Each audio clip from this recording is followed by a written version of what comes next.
Salah. Mane.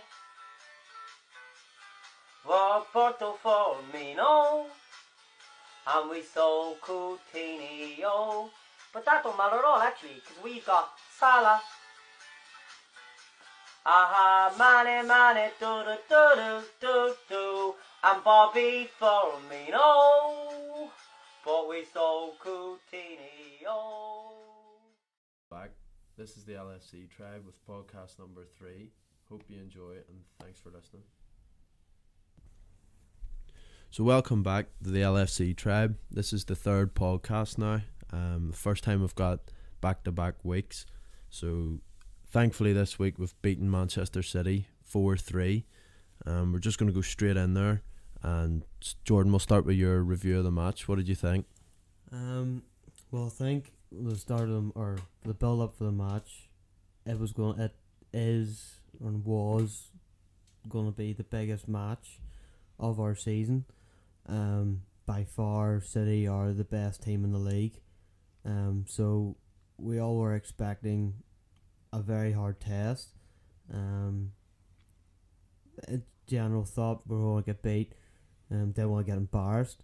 But I was surprised because the performance each player came out with was incredible, and they played for the shirt, and to get the 3 points and stop that unbeaten run was just incredible.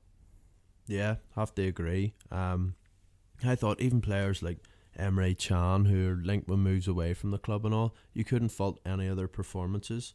There's a big talking point we're going to come back to later on in the podcast, which Karius started in nets for Liverpool. There was outstanding performances all around the pitch from the likes of Oxlade-Chamberlain, Firmino, Mane, Salah, everyone pulling their weight. Even Robertson at left back was hyped on social media, sort of went viral for that 70-yard run of chasing down just everyone from start to finish. But to be honest, I think that's what Liverpool needed to beat. At the end of the day, Manchester City were unbeaten all season. They've now got one defeat when you look at the league title, and that was us, or the league table, sorry. So that was us. We put that there. And in my opinion, Liverpool needed the points more than Manchester City did. Towards the end of the match, it was nerve-wracking, completely nerve-wracking. The fact we were 4-1 up at one point, and it came back to 4-3 in the 91st minute. For 1 point, Aguero hit the side net, and then I thought it was 4-8. I thought it was all over, which would have been like a defeat, being 4-1 up against the to-be champions, in my opinion, and I think in everyone else's opinion, and to throw it away. But we're going to go in and start breaking the match down. So first of all, Oxlade-Chamberlain scored our first goal. We're 1-0 up, and I was really glad to see Oxlade-Chamberlain. I think the manager had made a comment that he hadn't been shooting enough. Really direct run. I think it was a shot outside the box, was it? It was outside the box, but even the run, beating 2 players just showed his power and strength, and all this hype about Ederson of how good he is as a keeper, he couldn't even get anywhere near it. It was such a good of a sweet strike from him. So. Yeah, it was right down the bottom corner. That's the type of finish you want to see from him. So really strong, dominating run. So that was us 1-0 up. Probably it was a very tight game, but I thought Liverpool were setting the pace. We were chasing every ball down, where City wanted to quieten down a few times, and we were chasing them down and not letting them have time in the ball. And Ederson refused to kick the ball, was rolling it out at every opportunity. So we went into half time 1 each. I felt slightly hard done by. In my opinion, I thought Karius should have saved that Sané goal at his near post. Yes, he should have saved it, but the more you look at it, it is a world-class finish. You think of the power behind that shot. Top keeper would have saved it. A keeper has a run of games, has his confidence up.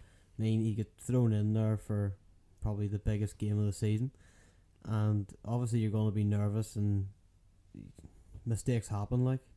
I don't think the other goals he could have done anything about, but I think there's still more to come from Karius. Yeah, totally.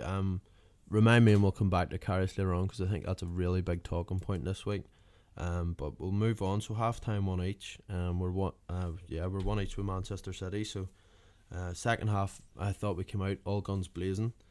For Mino, that was what people were saying was a foul on John Stones, just pure strength, not a foul.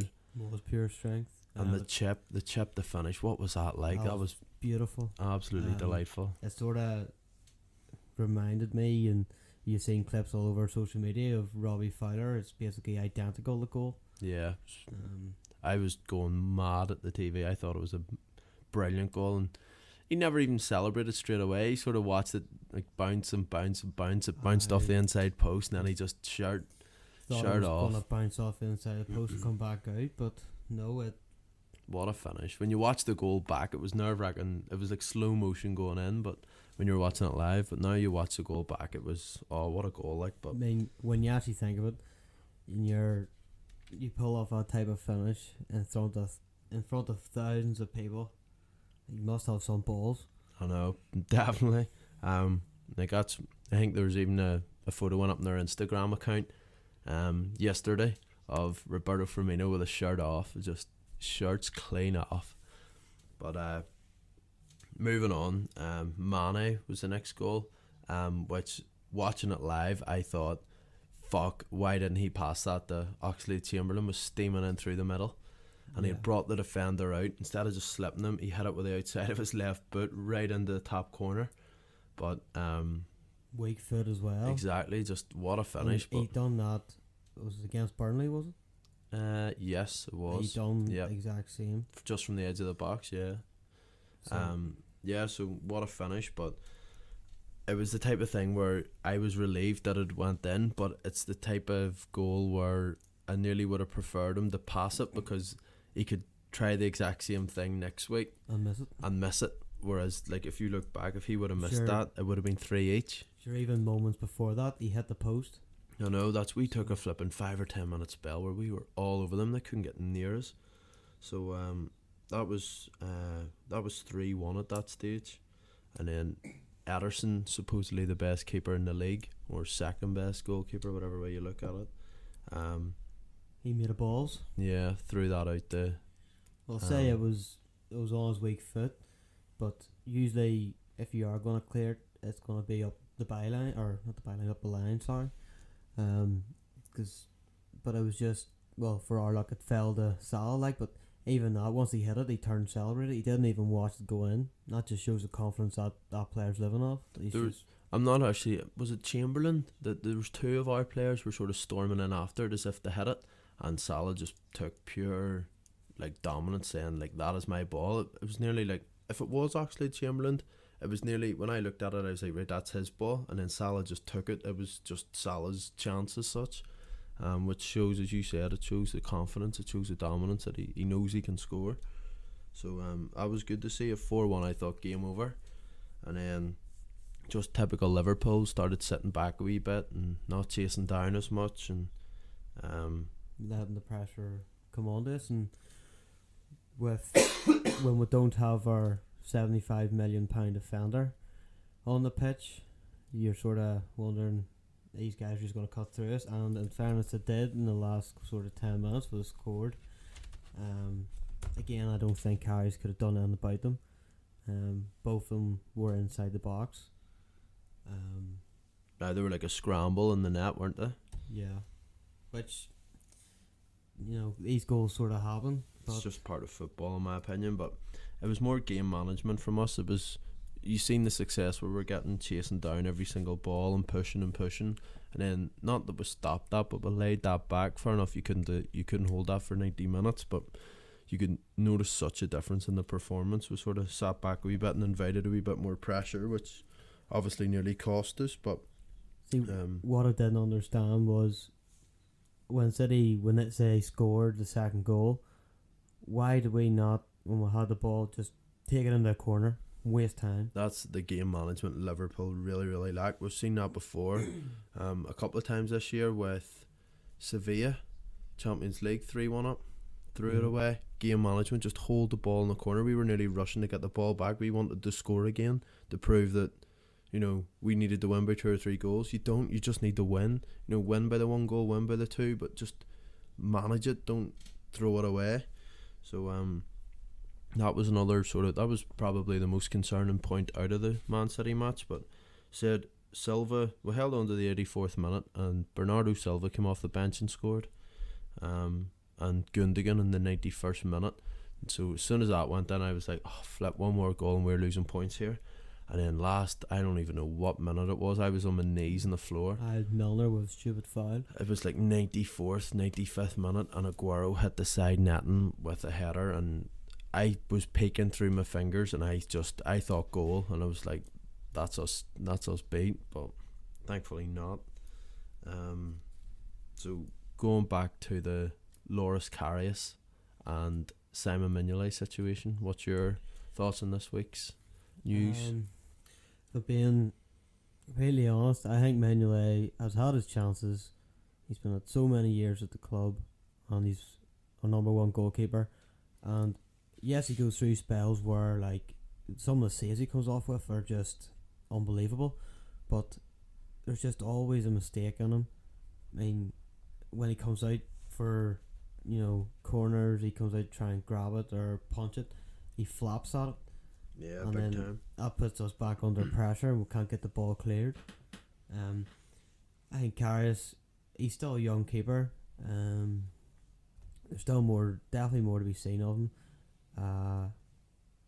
All of Klopp's signings have seemed to come out good or developing good. I don't think Karius has really had a chance yet. In pre-season when we signed him, he broke his hand, and that was a bit of a bad start. But he needs a chance. He needs the run of games and the confidence to build up. I mean, we've seen in the Everton game, the FA Cup, there was a couple of times with Van Dijk, and Van Dijk was looking him to come out, and he was very hesitant, just stayed on the line. Stayed in his line. Yeah. That's where by playing those games you develop a partnership with your centre backs, with your defence line, and cause it's vital. Totally agree. At the end of the day, Mignolet's 29, and I know that's relatively young for a goalkeeper, but 29 years old, and Karius is 24, so there's a 5-year difference there, and we're sitting struggling to pick. We're still heading towards a Karius should be the number 1. So the way I'm looking at that is going, Karius was voted the number 2 goalkeeper in Germany, in the German league, behind Manuel Neuer the year before we signed him. That's why we signed him. He was voted number 2 in the player awards. So you've got a keeper that was the only player stopping him from winning the best keeper in the league was Manuel Neuer, the German international goalkeeper. So that is one pointer that's saying yes, he is a good keeper, and 2, we're sitting here saying yes, Karius should be the number 1, and we're saying that, and he's 5 years younger than what Mignolet is, so surely he's only got room to grow. Why not throw him in? And even if he makes a few mistakes now, like, not saying that they're going to be vital, but like tomorrow night we play Swansea. I'm hoping we score 4 or 5. So what if we let 1 in? So what if we let 2 in? As long as we're still winning these matches, get the 3 points. As long as the keeper situation doesn't cost us points this season, I say throw Karius in. But hopefully that'll pay off in the long run, and hopefully we won't need to buy another goalkeeper. But I don't know. I haven't seen enough of him to make a full judgment. It would be unfair to say scrap him and buy a new one. But yeah, again, as I say, he needs to run of games, and with those run of games, you'll be able to, you'll get your opinion of him. Look at De Gea, his first season at United. Yeah, he was exactly. And now he's, in my opinion, the best goalkeeper in the world. Let's just hope Karius turns out the same. I'd have to agree. Another question for you: what do you think about Virgil van Dijk missing the injury, but back in training this week? I think it's hard to know. You'd think it could be, a load of crappy injury to try and protect a player, for this whole status of 75 million, and then going or playing against Man City, and then conceding 4 goals, and then all you hear, £75 million for a defender who's conceded 4 goals. Yeah. That was exactly my thing. And when I was sitting an hour before kick-off, about to watch the match, team news came out, and I was like, yes, come on, feeling confident. As with most Liverpool fans, it seems to be that we're more confident against the big teams than. Remember we were discussing over Christmas about going to Burnley, like that was our crunch match, that was the one that we could fuck up on. So I was sitting going, like, I think we could take our game as long as the Fab 3 now turn up. I think we could really take this to them, and at the end of the day we did. But I seen Van Dijk and I thought, that's fake. I couldn't justify in my head how, like, Klopp made a comment in his interview before saying that if it was the last game of the season, it's the type of thing you would play him. And I was like, well, not that this is the last game of the season, but this is probably one of the most important. Like, we take points off these boys now. Like, it sets us up for so many weeks to go. You know, so many weeks in front of us. So I don't know. I was a wee bit disappointed, but yeah. Well, here's a question for you. For the rest of the season, who partners Van Dijk centre back? Well, I don't know. That's a question that you'd have to ask Klopp. But in my opinion, if you would have asked me a couple of months ago, I would have said Matip. But then I've seen Lovren. Lovren's like the Mignolet of centre backs. He's like, 1 minute he's amazing, the next minute he's not. But I don't know. Matip isn't the most trustworthy defender either. It just seems to be any defender we get isn't that complete package. But there's something telling me that Lovren would be the perfect link up. I don't know if it's the whole Southampton sort of thing, or Lovren can have a sort of swagger about him too. And I'm thinking if you put in someone that really, really naturally does have that swagger in Van Dijk, that he will just bring on Lovren with him. And even if it doesn't bring Lovren up to world class standard, it'll definitely lift him from what he is now. So, well, I think the one thing we were missing in our defence was organisation, leadership, and even by just the one game with Van Dijk playing, he was organising, he was telling where to go. I personally don't think Matip or Lovren are the type of players that do have that leadership skill. And I think with having Van Dijk by, I think personally, Lovren's side, Lovren will become a better player, less mistakes. If someone came around, like Carragher, Carragher, he was doing all the organising at the back, making sure to stay online and who to mark, and that's crucial. At the present moment, Van Dijk hopefully will step up. Yeah, 100%. So just like to throw in, I think that both of us are dying of a fucking bad cough here, so probably a bad day to do a podcast, but we tried to promise you that we would get one out a week, so excuse the coughing, but it's just part of the situation. Seen another wee thing today, moving on, that this day 10 years ago, Skirtle signed, but played his debut exactly 10 years ago, so baller. Surely he's worth a comment in the podcast. That he was a lover-hate centre-back as well, wasn't he? Yeah, well, I was actually my first ever Liverpool game. It was over against Reading. We won 2-1. And it was the first time I seen Skirtle. And I was over in Anfield and I actually bought a football shirt. And actually, because I seen Skirtle play, and I was like, class, I went got on the back of my shirt. I remember you with a Skirtle shirt on. That was a bold statement and a half for a Liverpool shirt with Skirtle on the back. Well, number 38 or something. 37. I thought it was close enough.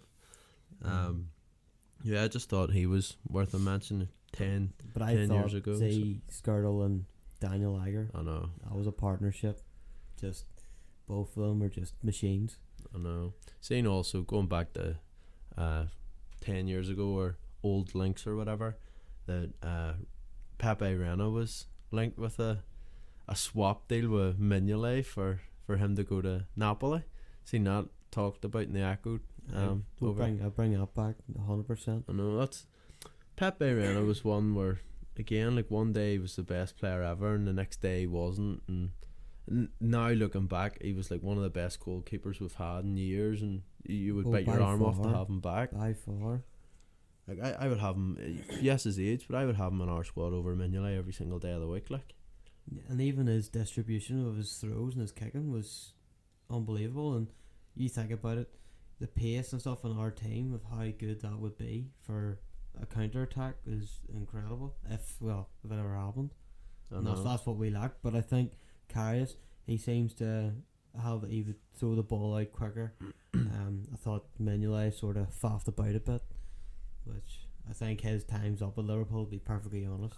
So do I. Well, we'll bring up. I said we were going to come back to the keeper thing, and we've discussed it a good bit. But what about Jurgen Klopp's comments this week about Karius now being the number one? I think he has to be given that chance. Again, Mignolet has had his chance. Karius is young, big future ahead, but he has to be given a chance.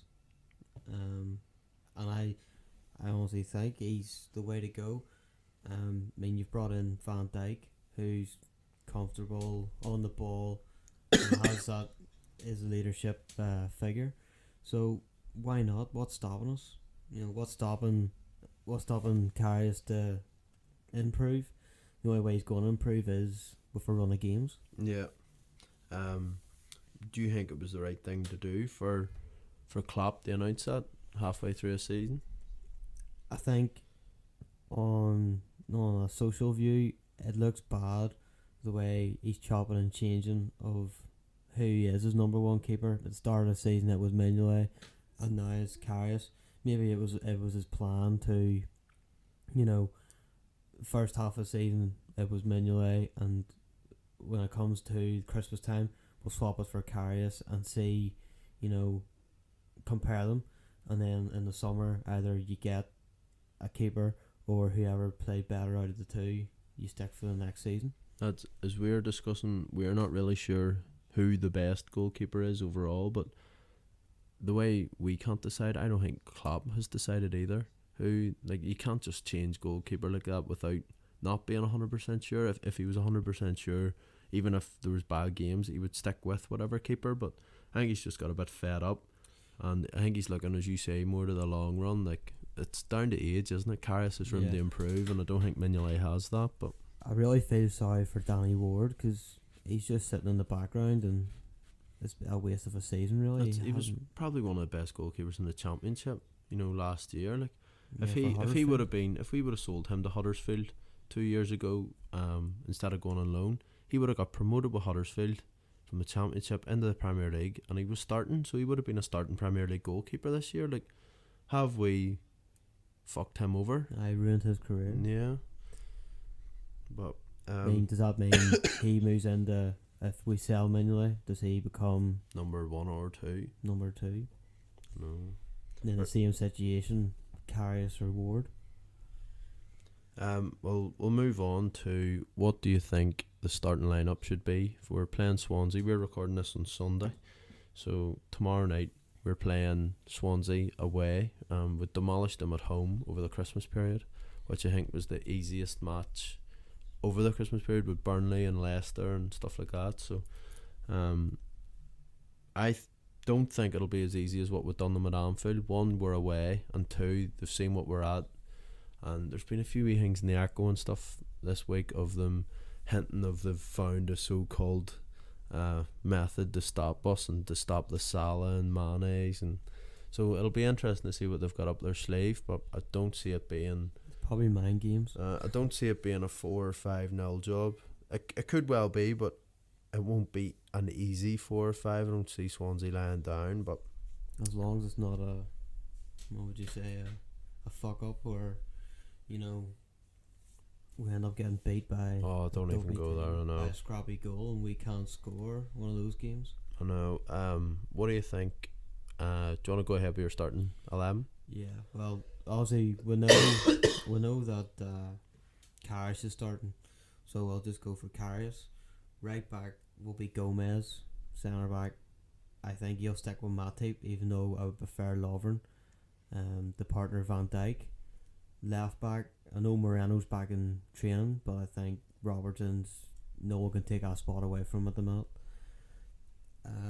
Centre mids, I think he'll go for Chan, Wijnaldum, and probably the Ox. Then obviously the Fab Three.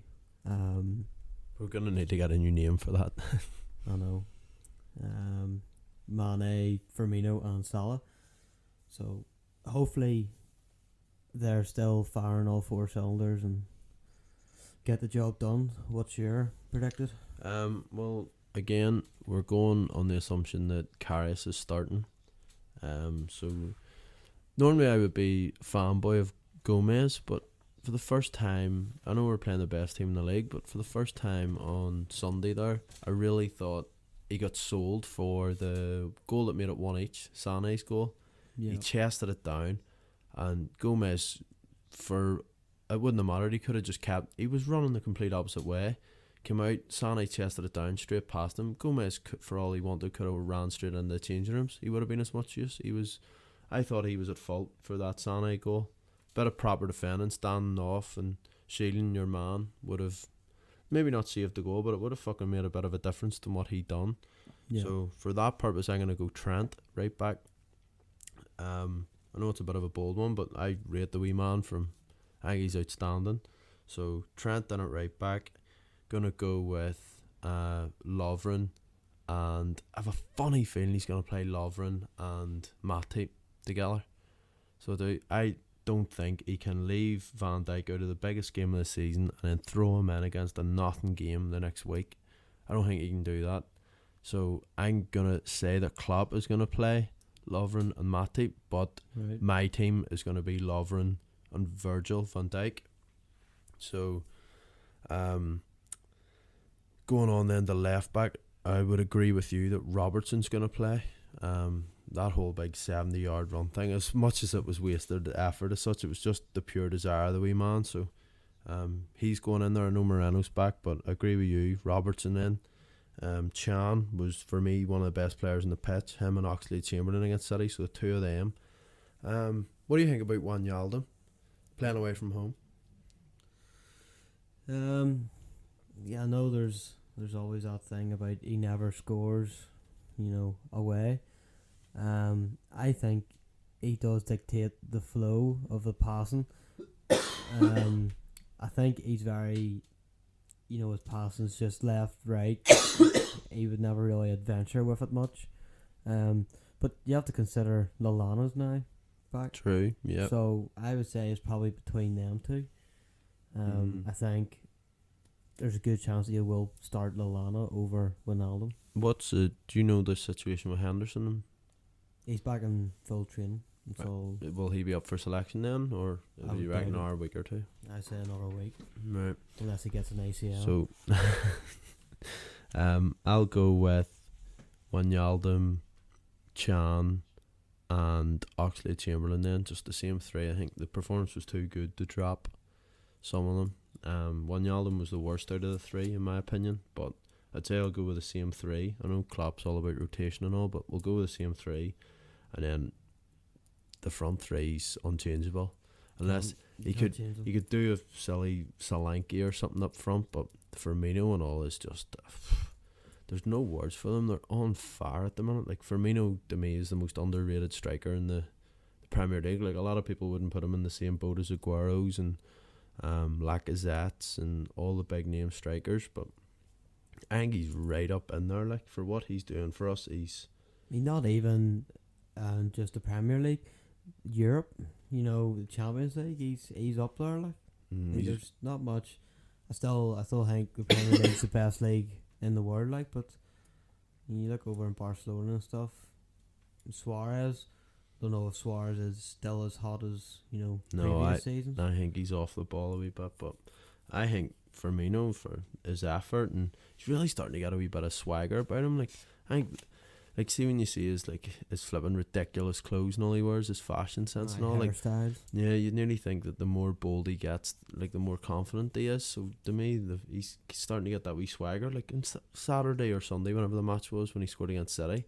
That's why I put that thing up on Instagram. It was like every player nowadays knows they're getting the yellow card if their shirt comes off, and it was just no fucks given. I scored, Exactly. shirts off, I don't give a fuck, So he's got that sort of, I can do what I want type of thing, which is good to have. It's, if you're going to have it somewhere, you have it up front, like. So really, really pleased with him at the minute. So I'd just go with the same front three, Mane, Salah and Firmino. So I think the team nearly picks itself at the minute. Yeah, them front three, they're irreplaceable.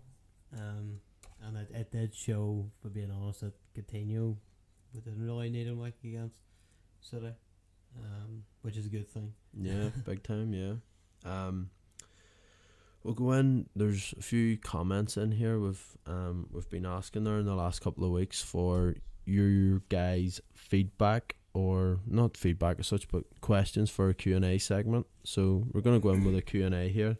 Questions that you guys have asked us, that you want our answers. So first one was Man City our best performance of the season? Without a doubt. And by the way, this is from Matthew on Facebook. Without a doubt.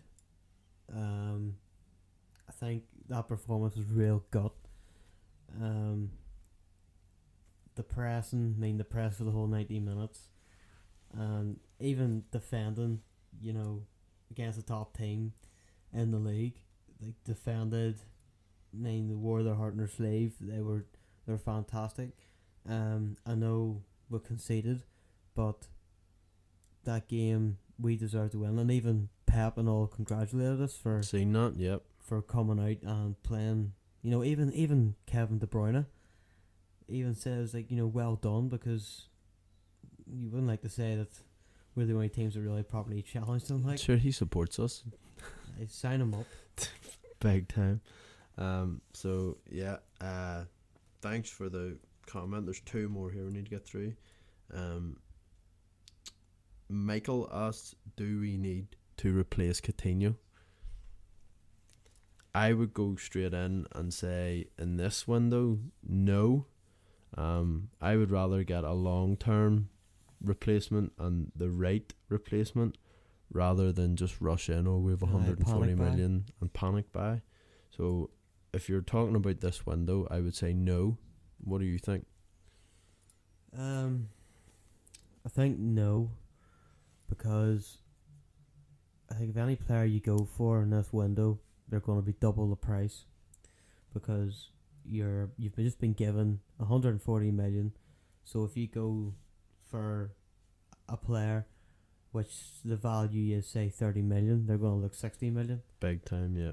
It's the same as Van Dijk. That's the only 75 million for a player is maybe worth 40. I know. So thanks again for that. Gonna go, last one here is, do you think we will get top 4 this season? Well, if we beat Swansea tomorrow, I think was it 5 points between 4th and 5th place. So I think it's our place to lose, to be completely honest. Chelsea in the past couple of games haven't been, well, I know they won 4-0. Yeah, the weekend. I still don't think they've been as good as they were last season. No, nowhere near it. Arsenal were losing Sanchez. I know Mkhitaryan's supposed to be going the other way, and maybe Aubameyang, but surely they're too far behind now to cause a threat. I don't think they're. I think they've lost the plot as a club. Mm-hmm. And Spurs, put it this way, if Harry Kane gets injured, they're screwed. I watched the Spurs match today against the way to Southampton, and it was the worst match I've watched in months. Brutal. So it was absolutely horrible. And see why Spurs are never on Sky or BT, but just looking forward. I'm glad we're on TV this week, so I know, something to look forward to. Exactly. It's a good way to break the weekend. So thanks for all your questions. Remember that you all get a shout out, so send all your questions. It doesn't matter, YouTube comments, Instagram, Twitter, Facebook, hit us up, anything, and we'll get them all answered on next week's podcast. So we're also talking about doing a few more smaller segments, not in the main podcast, but throughout the week, of maybe like player match ratings, What else? Like scores and breakdowns of all different matches, and just trying to spread it out to give you something, not every day, but every couple of days you can go on. Yeah.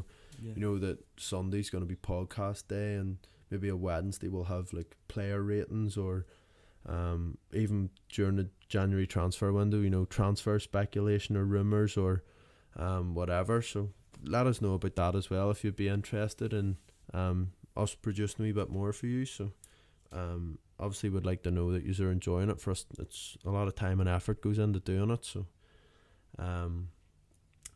moving on then, that's the comments and shout outs all done. So really it's just on the Swansea, isn't it? Swansea and transfers. Yeah. Transfers has been relatively quiet this week, hasn't it? I think stupid ones have came up. I think people are making up, but I don't know if there will be any coming in. There's reports of James Rodriguez, Seen that.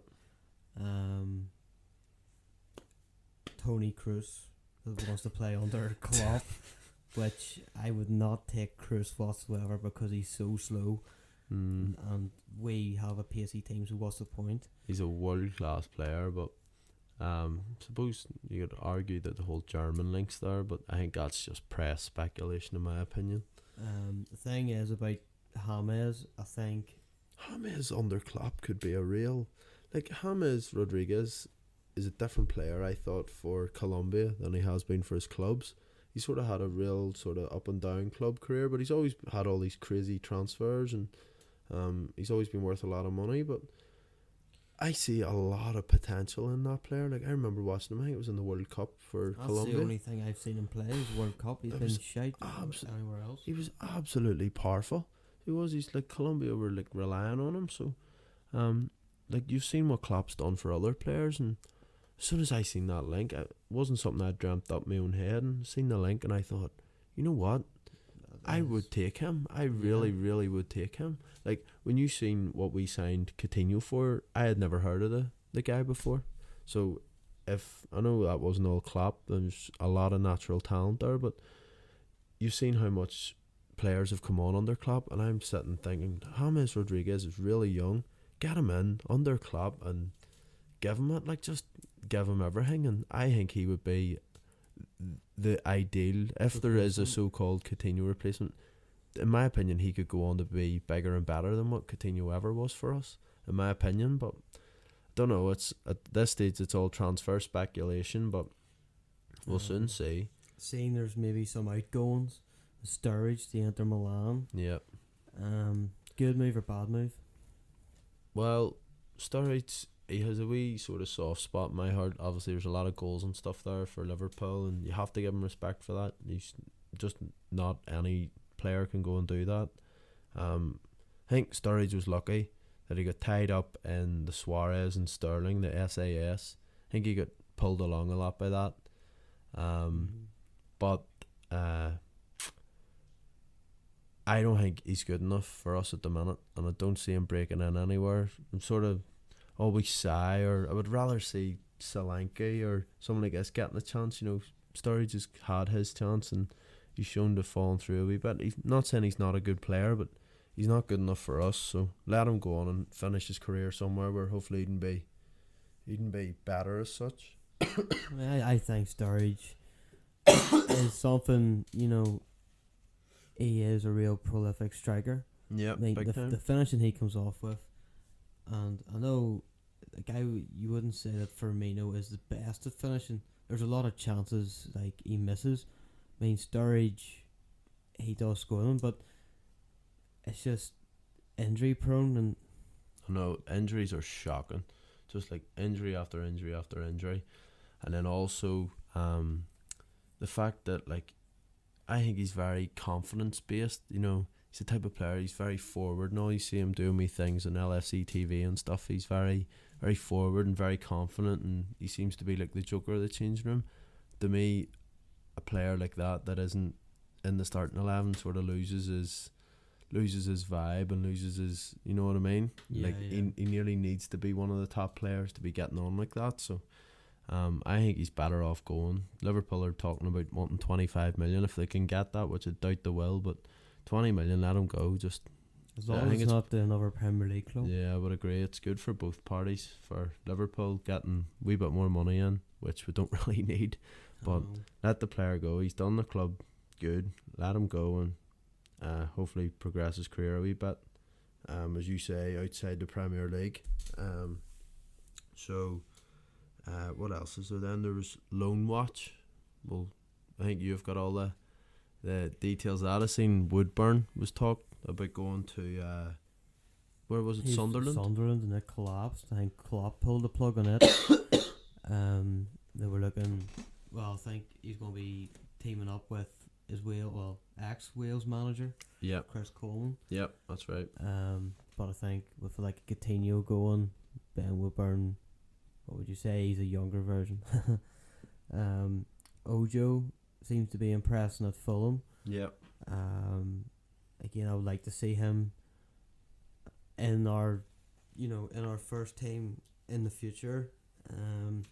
There was another one. There was Grujic. Who did he sign for? It was Cardiff City. That's the one. I knew it was someone in the Championship. And Kent, he went to Bristol City. Yeah. So there's academy players, maybe bar Grujic, they're going out and they're getting games. Grujic, I'm putting this out here. I've said it before in the podcast. I think Grujic will be in our first team at some point. I do, especially if Chan goes. I know Naby Keita and stuff's to come in, which another talking point. I think it will be this summer. I don't see him unless there's a shocking injury or something tomorrow night that it'll let Liverpool go out and say, right, there's 20 million, give us him now. But as far as I'm concerned, let him come in this summer. But Grujic, I think, will be one for the future. I honestly do think he's good enough for it from what I've seen of him. Just on that, you touched on about the so-called, like academy players and stuff going out on loan. Question that you put to me before we started recording about what do you think about English academies? Are there much use, like compared to like Liverpool going out and it's not just Liverpool, but there's a lot of clubs going out and just buying from across the water. Chelsea's a big example. I mean, yes, there has been a few. Like Christensen's, he's came out and started this season. I think. I mean, they use that Dutch team. I don't know what they're called, Vitesse or something. Vitesse or something like that. And a lot of the loan players go and play there. But you think about it, with all the academy players that that go through the academy, I mean, how many actually do break out into the first team? I know. Is it a waste of time, or are we just seeing a change? Is that the way it's done? That Liverpool will bring up 20 players and 15 of them will end up going to smaller clubs and having careers there, or is it? And Liverpool will have to go and buy, but there's obviously clubs somewhere that are progressing all these players and going to clubs and end up making a lot of money out of them. So there's clubs about there in the world that are doing that, whereas we don't seem to be one yet. Like Liverpool and Klopp would pride themselves on bringing on youth and bringing on sort of younger ones, but it's still not at the stage where you're seeing a noticeable difference. But then again, we're doing very well, so it might be a good thing that maybe that's why we're doing so well, that there's not a lot of kids. So yeah, can't win things with kids. Yeah, it goes back to that old slogan. But unless there's anything else for this week, I think that'll do us. I'm definitely dying of the cold, so said it earlier on, but apologies again for I've been coughing and spluttering throughout the podcast, but took priority of getting the podcast up. So thanks again for listening. Please tune in again next week. This will be on iTunes. It'll be on YouTube. Please check us out on Facebook, Twitter, Instagram. That's where you're going to get all the news. We'll put up a few wee posts when the podcast and stuff come out. But the best way is probably YouTube. Subscribe and turn the bell notifications on, and you'll get a notification to your phone saying the podcast is out. So we're always looking for questions for our Q&A segments. So remember to comment them in. No matter where, we'll get them on all platforms. So thanks again for listening. I'm James, and been Jordan as well on the podcast, the usual too. So thanks for listening, and we'll be back again next week for podcast number 4, hopefully.